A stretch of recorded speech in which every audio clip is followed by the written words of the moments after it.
Hey guys, it's Trippy. Welcome to the video. For this one I visited a place called Porthoustock, which is absolutely probably butchered that name. Hopefully I got it right, but I put the name on screen just in case because I normally mess the names up.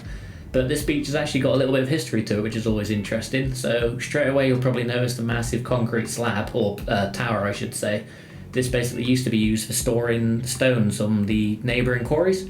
As far as I know, the quarries are still being used, but the stone tower, if you like, isn't being used anymore. The boat's pretty much used to load straight from there. It's still like an interesting little piece where people jump off of it into the sea.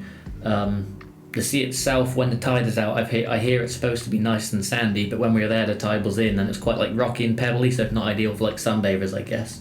But the history side of it, apparently when World War II was all going on, the stones from this area is all used to make the airfields around Cornwall.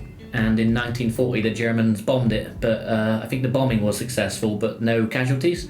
And little things like that, it's like when you're there, I don't realise, and then when I hear about it when I'm back at home, I'm like, oh, that's pretty interesting.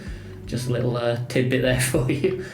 But yeah, the area itself is really nice. It's a pretty quiet area. The parking is basically free, but it's sort of a donate if you can kind of thing. So if you've got a few quid spare, a lot of people rock up in their vans or cars and have a little barbecue, but there's also a little van there which I believe is run by a local family just for like burgers and stuff right next to the beach. So, and there's toilets as well just down the road, so you've got everything you really need.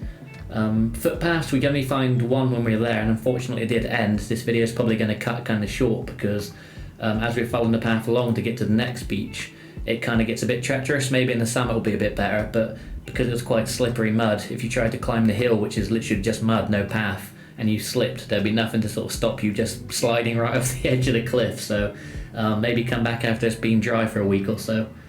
But yeah, hopefully you guys enjoy, and I'll catch you up next one.